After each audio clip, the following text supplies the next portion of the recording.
자, 그리고 이제 저희가 세 번째로 화진포로 넘어오는데,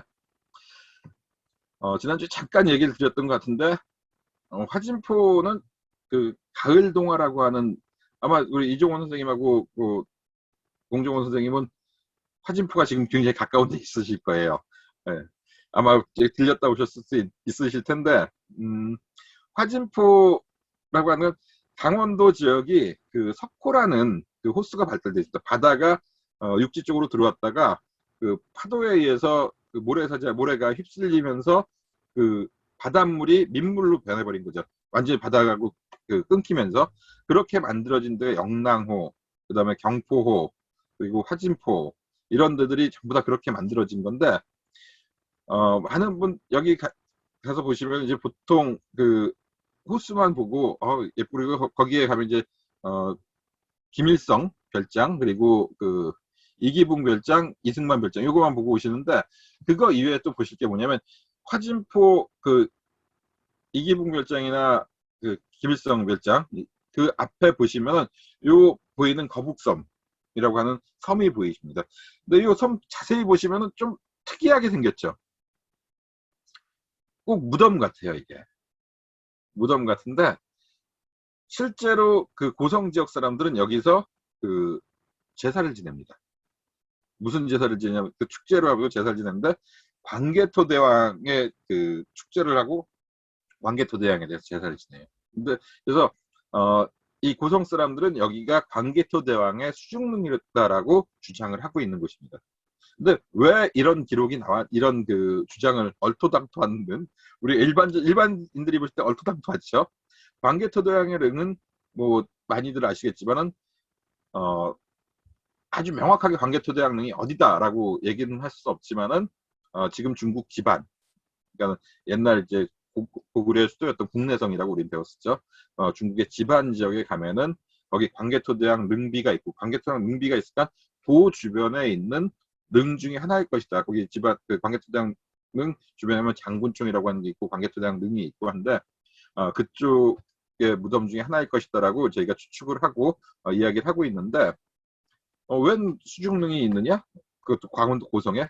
근데 이게 그냥 만들어진 게 아니라 광개토대왕의 손자죠. 손자인, 아들은 장수왕이고 손자인 문자명왕 때, 문자명왕이 이제 광개토대왕 때 그리고 장수왕 때 확대된 영토들 남쪽으로 해서 쭉 시찰을 했던 것 같아요. 시찰을 했는데, 이 지역에 와서 이 섬을 보고 광개토대왕 자기 할아버지에 대한 제사를 지냈다고 합니다. 그러니까 광개토대왕이 여기까지 왔었다라는 거고, 광개토대왕이 이 지역까지 땅을 넓혔었기 때문에 이제 문자명왕 때까지는 여기가 고구려 땅이었죠. 그러다가 이제 아까 건봉사는 문자명왕 지나면서 이제 법흥왕 때 6세기 되면서 신라 땅으로 이제 변경이 되면서 이쪽이 전부 다 신라 지역으로 바뀌게 되는데, 고구려 땅이었을 때 광개토대왕이 여기까지 왔었고, 문자명왕이 그런 기록을 확인을 하면서 여기서 광개토대왕의 제를 지냈다고 합니다.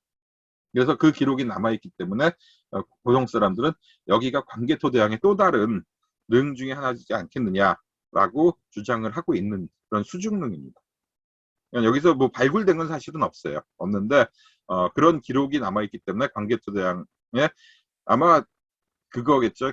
잠깐 얘기했지만은 광개토대왕이 차지한 영토의 거의 끝 지점, 끝 지점에서 문자명왕이 마지막 지점에 와갖고서는 거기서 제를 지냈지 않았겠느냐. 그래서 이 섬을 거북섬이라고 거북이 모양을 닮아서 거북섬이라고 하지만 광개토대왕 릉이라고 이야기를 하고 있는 그런 섬입니다. 아이고야, 이게 뒤로 가려면 어떻게 가야 되나요? 백을 해. 예. 사진이 하나 넘어왔는데,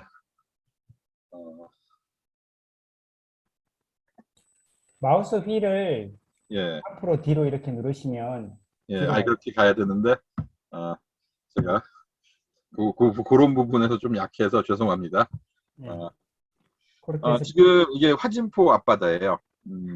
굉장히 예뻐요. 근데 화진포라고 하는 데가 지금에서는 관광지로서 굉장히 유명해지긴 했지만은 사실 화진포는 그 거북섬은 화진포에서 봤을 때 좀 멀리 그 사진에서는 상당히 멀리 보이는데 굉장히 가까이 있습니다.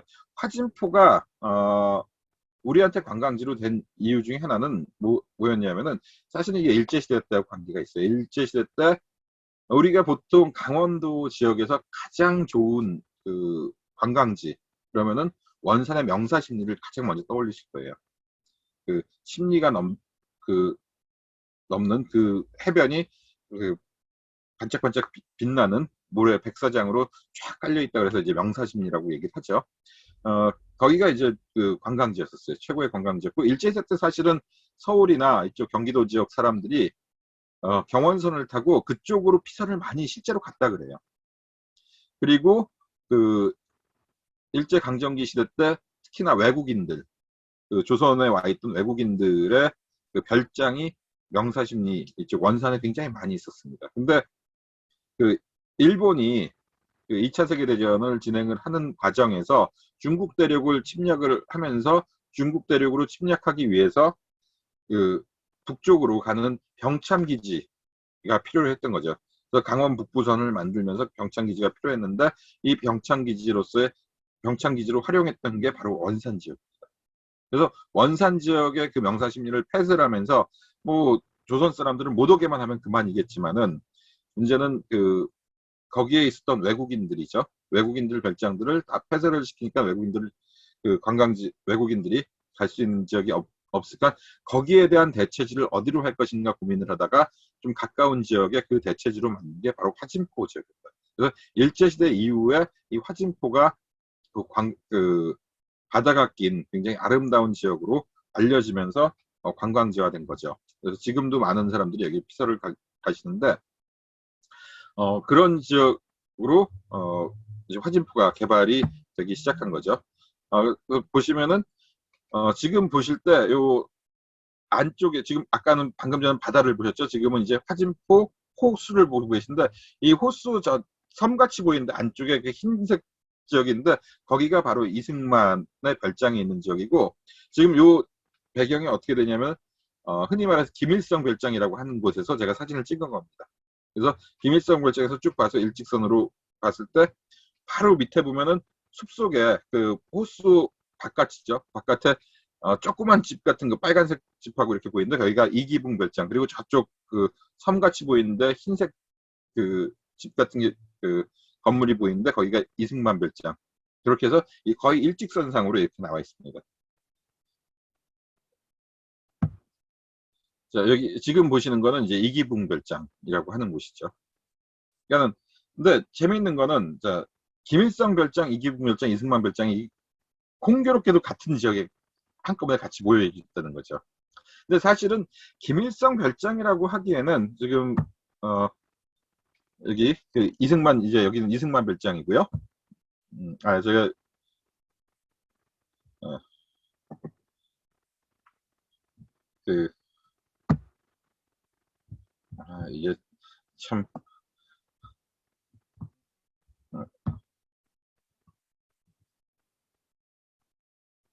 예. 지금 보이는 이 건물이 바로 그 김일성 별장인데 김일성 별장이라고 하는 곳은 사실 김일성이 여기서 별장으로 사용했다 이런 기록이 정확하게 남아있지는 않습니다. 아마 갔다 오신 분들은 아시겠지만 이제 그 김일성 주석의 아들인 김정일 국방위원장 그리고 김경숙 그 여동생이죠. 그리고 그 소련의 군사 고문의 아들 이렇게 해서 셋이서 사진 찍은 게 요 김일성 별장 바로 밑에 있습니다. 근데 여기는 사실은 독일인 선교사가 사용하던 선교사 건물이었었어요. 이게 그거를 사용했는데 김일성 주석이 아마 그 38선 이북 지역이죠. 여기는 38선 이북 지역이 38선이 강원도 양양 지역에서 38선이 그 끝나는 거거든요. 그러면은 양양 북쪽 속초라든지 고성 이쪽은 전부 다 과거에는 45년부터 그 전쟁 전인 50년까지는 여기는 북쪽 그 지역이었죠. 그래서 이쪽 그 최전방 지역으로 현지 시찰을 왔었을 때 사용했던 건물 그리고 그 그 아들이 거기서 휴가 때 그 피서를 했던 건물 이렇게 사용이 됐던 적이 있었던 거죠. 그래갖고선 여기 한두 번 이제 그렇게 사용을 했었기 때문에 그냥 이 김일성 별장이라고 하는 이름을 붙여갖고서는 사용을 하는 거고, 반면에 이제 전쟁이 끝나고 나니까 이 지역이 그 남쪽으로 들어오게 됐죠. 그리고 나서는 여기는 전부 다 군사 지역이었어요, 사실은. 군사 지역이기 때문에 이 군사 지역을 군사 지역이니까 사람들이 못 오기 때문에 이승만과 이기붕 당시에 대통령 그리고 부통령이었죠. 이 사람들이 여기다 별장을 짓고 자기네 휴식처로 군사 지역에다 살았던 겁니다. 자, 거기 화진포 이렇게 보고 저기 보면은 사진에 제가 나오는데 재밌는 거는 여기 그 숲속에 그 솔수부에 가면은 아주 그 귀여운 고인돌을 볼 수가 있어요. 고인돌을 볼 수가 있는데 재미있게도 이런 고인돌들이 화진포에도 있어서 제가 너무 재밌고 신기하고, 또 고인돌을 이렇게 가서 직접 볼 수 있기 때문에 아주 작은 고인돌입니다. 이제 보통 이제 고인돌을 그 무덤으로 사용을 했었죠. 옛날 그 사람들이 고조선 시대 무덤 양식입니다. 그래서 고조선의 영역을 알 수가 있는 게 이제 고인돌인데, 화진포에 고인돌이 있어서 제가 그 좀 신기해서 좀 찍었던 거고요. 그리고 고성에 가시면은 합축교라고 하는 다리가 있어요. 고성에 가면 합축교라고 하는 다리가 있는데, 우리가 보통 이제 남북이 재밌는 게 남북이 같이 만든 다리가 세 개가 있습니다. 그러니까 남북의 합작품인 다리가 세 개가 있는데 그 세 개 중에서 가장 유명한 게 지금 사진에 보시는 철원에 있는 승일교입니다. 승일교 이렇게 사진 보시면은 좌측으로 보시면은 조금 그 사이가 벌어지고, 위쪽에 보시면 굉장히 동그라미가 약간 직사각형 형식으로 되어 있는데, 그 우측에 있는 사진을 보시면은 그 중앙을 기준으로 해서 우측을 보시면은 그 아치 위에 그 또 다른 그 아치들인데 거기에 굉장히 촘촘하게 돼 있죠. 이 지역은 이제 북쪽에서 만든 겁니다. 그리고 이 반대쪽은 남쪽에서 만드는데, 이게 왜 어떻게 해서 합작품이 됐느냐? 이 철원이나 고성이나 화천 지역에 있는 지역들이 전부 다 그 전쟁 전에는 북쪽이었었어요. 북쪽이었다가 전쟁 이후에 남쪽으로 넘어오게 되면서 전쟁 전에 그 강이나 개천을 건너는 다리를 북쪽에서 만들다가, 이게 전쟁 때문에 그 이렇게 또 그림을 그려주시네요. 감사합니다. 예, 어디를 자세히 보라든지 보시는데, 전쟁 전에는 이제 북쪽에서 다리를 만들다가 남쪽에서 그 전쟁 끝나면서 이 지역이 전부 다 남쪽으로 넘어오게 된 거죠. 그렇게 되면서 남쪽에서 완공을 하게 된 거예요. 중간에 멈췄기 때문에. 그렇게 되면서 그 남북이 같이 만든 그런 합작품이 돼버린 거죠. 그래서 여기 그 철원에 가는 승일교의 그 승자는 남쪽의 당시의 대통령이 있던 이승만, 그리고 일자는 그 인공 시절에 그 이 지역의 주석이었던 김일성의 이름을 따서 승일교라고 하는 이름을 지은 겁니다. 똑같은 다리로 이제 화천에 가면 꺼목다리라고 하는 다리가 있는데, 이 꺼목다리도 남과 북의 합작품으로 만들어진, 그러니까 전쟁 전에 교각을 만들다가 위에 이제 상판을 전쟁 이후에 만들게 되면서 꺼목다리라고 하는 이름을 지었는데, 여기도 마찬가지로 남북 합작품이고, 고성에 가면 이런 다리가 또 하나 있습니다. 합축교라고 하는. 근데 합축교는 재미있는 게 남쪽 지역을 북에서 진 거고 북쪽 지역을 남에서 진 거예요. 그러니까 이게 반대로 돼 있죠. 여기서는 합축교가 찾기가 조금 어려워요. 근데 여기 그 가시면은 거진에서 간성에서 이제 거진 쪽으로 넘어가는 그 개천에, 남강이라고 그러네. 그 개천에 있는데 여기가 아마 제가 기억하기에는 7번 국도인가로 알고 있거든요. 이쪽이 7번 국도를 가다가 다리를 하나 건너게 되는데, 그 다리 건너는데 바로 옆에다 지어서 그나마 이제 그 승일교 같은 경우는 다리를 그 최근에 이제 도로의 통행량이 많다 보니까 다리를 지었는데, 그 승일교를 어느 정도 보호를 하면서 지었는데, 여기는 합축교는 거의 그 보호가 안 되면서 도로를 만들어 갖고서는 이 새로 만든 도로 때문에 똑같은 모양으로 해갖고서는 크게만 만들어 갖고서는 새로 만든 다리를, 그래서 이 다리를 찾기가 굉장히 어려워요, 사실. 그래서 저도 가서 몇 번이나 실패를 하다가 겨우 찾았는데, 나중에 고성에 가시면은 이것도 한번 같이 보시면서, 이렇게 그 남과 북의 다리들이, 남과 북이 같이 만들었던 다리가 이렇게 있구나라는 것을 같이 보시면, 그러니까 그 합축교라는 이름도 합해졌다라는 거죠. 남과 북이 그런 이름으로 지어진 겁니다.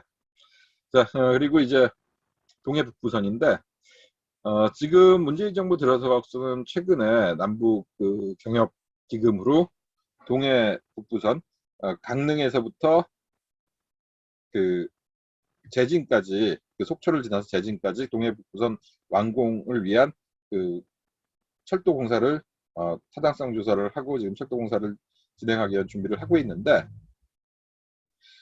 보통 우리가 이제 그 남과 북의 합의에 의해서 만들어진 게 동해 북부선, 그리고 그 경의선 철도, 이 두 개를 많이들 알고 계세요. 근데 이게 동해북부선은 사실은 이게 그 경의선 같은 경우는 남북으로 오갈 수 있는 실제적인 철로 역할을 하지만 동해북부선은 금강산역에서부터, 북의 금강산역에서 남쪽에 제진역을 만들고, 제진역은 그냥 임시역입니다. 제진역까지만 운행이 되는 거예요. 북쪽에서 내려왔을 때. 제진역 아래는 기찻길이 없어요. 이 동해선하고 연결이 되는데, 원래 이 동해선은 일제 강점기 때 부산에서부터 원산까지 경원선이 연결돼 있고 북부선이 연결돼 있기 때문에, 그러니까 부산에서부터 원산까지 철도가 없었습니다. 없어갖더니 강원도 동해선을 일제가 그 만들려고 준비를 하다가 해방이 되면서 포항인가까지밖에 운행을 만들어지고 운행이 멈춰선 겁니다. 그런데 그 해방이 됐는데 이게 계속적으로 그 발전을 시켜서 동해선을 만들었으면 동해선이 그 강릉을 지나서 속초를 가서 제진까지 원산까지 연결이 됐겠지만은, 분단이 되니까 어떻게 됐냐면은 우리 남쪽은, 대한민국은 자기가 원하든 원치 않든 간에 섬나라로 된 거죠. 더구나 전쟁까지 일어났었고, 전쟁이 되면서 이제 북쪽으로 아예 갈 수가 없으니까는 그 남쪽의 반쪽은 섬이 돼버린 거죠. 그러니까 우리는 지금 섬나라에 살고 있는 거죠. 섬나라가 되다 보니까는 철도에 대한 고민보다는 도로에 대한 고민들이 더 많아졌고, 이 지역에 철도를 만들 이유가 전혀 없어진 거죠. 그래서 동해선에 대한 연장을 이승만 정부 이후로 전혀 고민을 하지 않았습니다.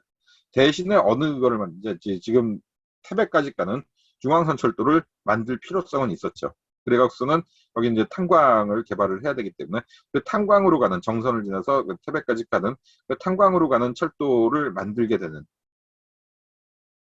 거죠. 그래서 동해선은 사실은 어떻게 보면은 이제 국토를 11자로 경의선과 더불어서 경의선 그리고 동해선 누레각선 국토를 11자로, 그리고 경원선으로 해서 경원선과 경부선 누레각선 X자로 연결하는 이 TKR이라고 보통 우리가 얘기를 하는데,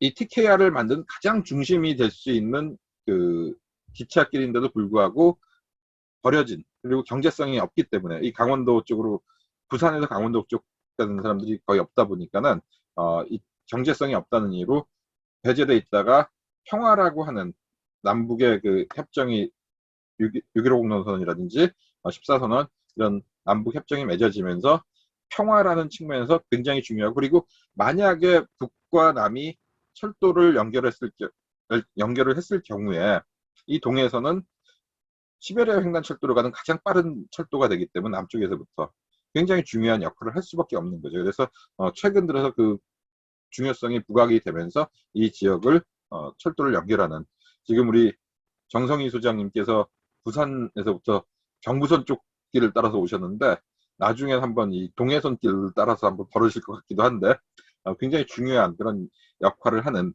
그러니까 우리가 섬나라에서 대륙으로 진출할 수 있는 굉장히 중요한 길인 거죠. 그리고 사실은 이 길 자체가 우리 대한민국의 주로 공단이 경상도 지역에 많이 몰려있기 때문에 경상도의 수출 루트로서 가장 많이 사용할 수 있는 길이 바로 동해선입니다.